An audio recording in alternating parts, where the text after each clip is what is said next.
Cardinal Nation? I'm Tara Wellman, and this is Bird Seeds. I am super excited today because I secured the elusive voice of the Peoria Chiefs for what will hopefully be the first of many special interviews throughout the season here on Bird Seeds. I caught up with Nathan Baliva as he was on the road with the Peoria Chiefs, and we talked baby birds, big leaguers, and Bryce Harper?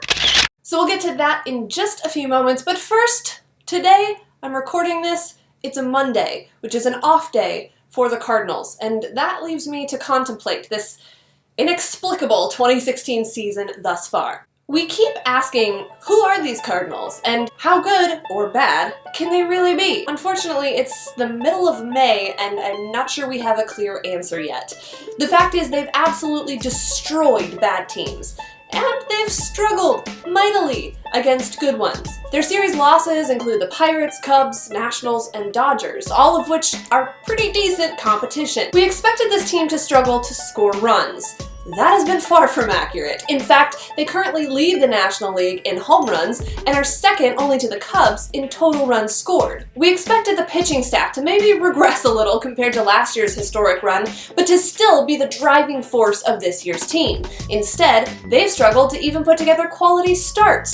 They're the 7th best starting rotation in the National League, while the bullpen is behind the Nationals and the Mets in team ERA. We expected the defense to be questionable at shortstop in the absence of Johnny Peralta. What I wouldn't give for that to be the only defensive weakness, as the Cardinals sit atop the league in errors on the year. And that's not including the plays that should have been made that weren't. Error label notwithstanding. The fact is this: the Cardinals are far from out of the playoff picture in the middle of May. Let's not be ridiculous. But there's some work to be done ASAP if they want to avoid falling 2011 distance behind the Cubs. For me, it starts with the starters, namely Adam Wainwright. I took a look over at Brooks Baseball to check in on some of Adam Wainwright's season numbers. Sidebar: don't go to brooksbaseball.net if you don't have lots of time to spend. Here's a little bit of what I found. He's throwing the four-seam fastball less, everything else a little bit more. But the average against those pitches, not great. Upwards of 400 on the four-seam, the sinker, and the changeup. They're hitting 230 on the curve and 344 on the cutter. The cutter is the pitch that everyone's talking about, but I still think there's something to be said for Waino's fastball. That four-seamer sets up the rest of his repertoire. But with the off-speed stuff not as sharp, batters can sit back and wait on the fastball over the plate and ta-da! Line drive after line drive. Of course, all the hanging curveballs don't help much either. The good news is it seems to be mechanical, not physical. But the bad news is Wainwright has made a career out of being able to make quick, efficient adjustments to his mechanics, until now.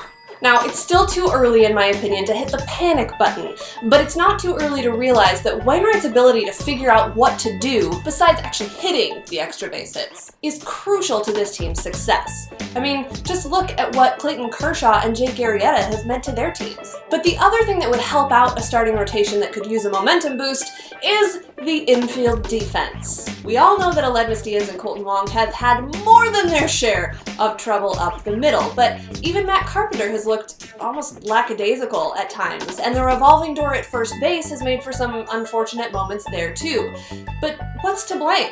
The easy and likely partly true answer is the absence of Jose Oquendo. There's a reason infielders credit him so much for their success. You know, we always want to find a way to quantify the impact of a member of the coaching staff, and perhaps we've found it. That said, I struggle with allowing Oquendo's absence to be this blanket excuse that covers every league-leading mistake. Why? Because these guys have been playing the same game most of their lives. It's not just the tough hops that get them, but the routine ground balls. The same kind of routine ground balls they've been taking almost every day of their professional careers. I mean, sure, Diaz may have the excuse of being a rookie at the big league level, but Carpenter's been an all-star, Wong has shown himself extremely capable of highlight reel plays, Brandon Moss, who I'll admit has probably been the steadiest hand at first base, has been around the block a time or two. Are these guys really incapable of fielding their positions without Jose Oquendo barking instructions at them from the coach's box? I don't know. But what I do know is that a starting rotation that has had some extreme moments of weakness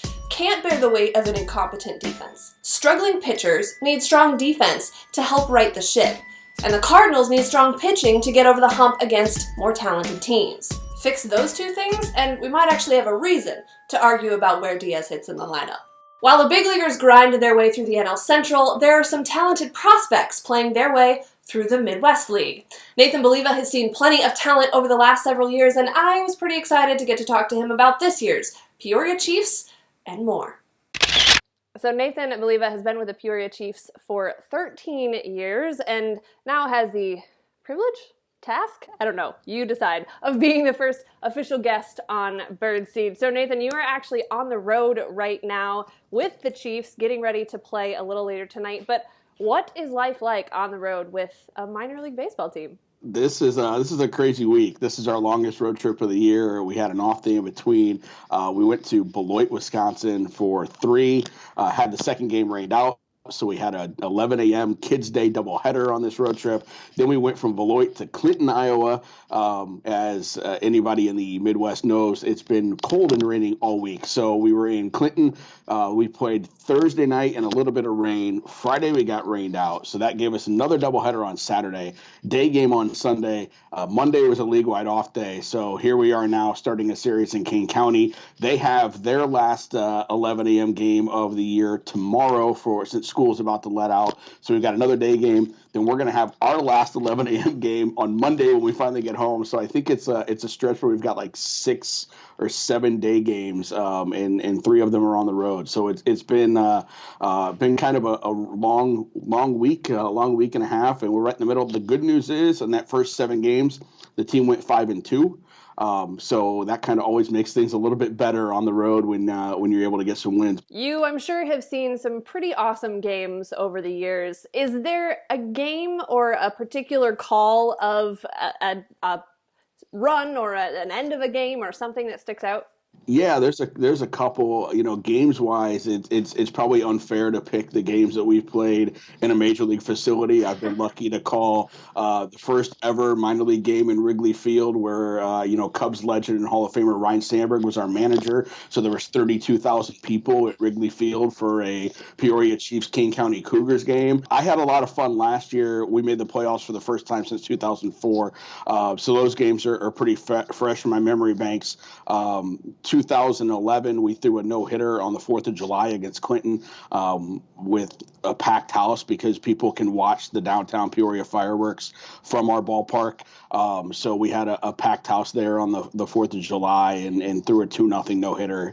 So that's probably, as far as regular season games go, was my favorite game to call. I've been fortunate to call a handful of no-hitters, both for and against, but that was definitely one. As far as favorite calls, and Cardinals fans might not like to hear this one necessarily, but Javi Baez hitting home runs over things were my favorite calls because he would just hit the most monstrous home runs that I've seen in 13 years. And actually, we were here in Kane County, and in left center field, they've got a Pepsi sign that they've always had, and there's trees behind that, and then train tracks.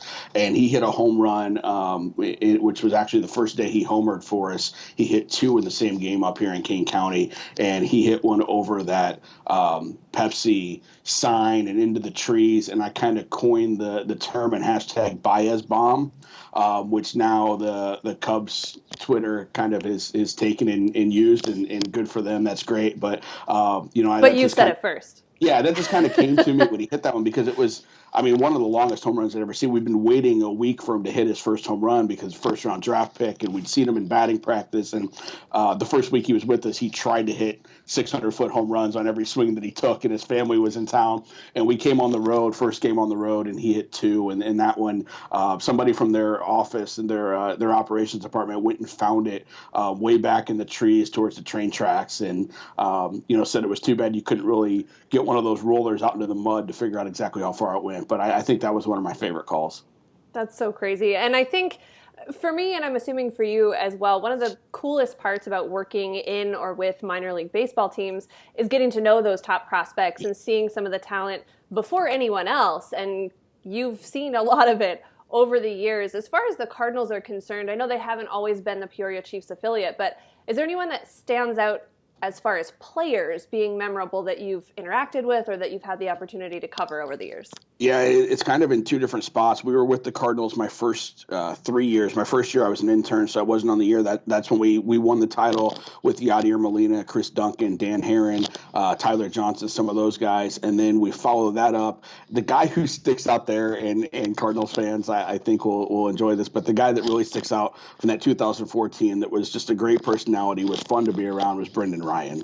And I love that he's still in the major leagues and he's out there now with the Angels and playing defense and doing what he does. But, he was the same way then as he is now. The theme song to RBI Baseball was his walkout song.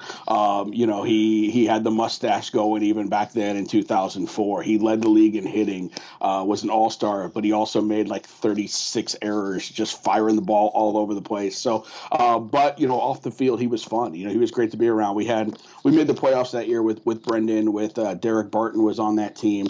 So that was a pretty good 2014. So he was a guy that sticks out. And now the guys coming around this time, I really liked last year by time around Harrison Bader and Paul DeYoung, who are both with Double-A Springfield right now and kind of flew under the radar this offseason. And now Harrison's got a 17-game hitting streak, so I don't think he's flying under the radar anymore. And Paul's starting to hit again as well. Alex Reyes was great to be around. I'm looking forward to him getting back out there in Memphis this weekend and getting things going. When you got a guy that throws 100 and he's kind of just, he you don't want to put any kind of pressure on a kid or whatever, but I think he's kind of gotten under the wing of Carlos Martinez, and I think that's gonna help him out a lot, and I think we can expect some big things out of Alex. Well, John Mozeliak a couple of weeks ago told us as a group of bloggers that they think Reyes is the most talented pitcher to come out of the organization since Rick Ankiel. And that's right. Even more than Carlos Martinez. Yeah. But Rick Ankiel was kind of because he was a lefty, he had that thing going for him. But very high expectations of him as well. But Mo also mentioned to me some specific names, Mercado, Sosa, Alcantara, Junior Fernandez, some of these guys that you're getting a chance to see now. What's your take on some of these guys in the season that they're starting to have? Yeah, Mercado was with us last year and had 40 steals and was a lot of fun to watch when he got on first base because you just knew he was going to go and try to steal second, and he got 40-plus steals, so he did exactly that. The other guys you mentioned are all here right now, and that's the kind of season that we're having is all pitching dominant.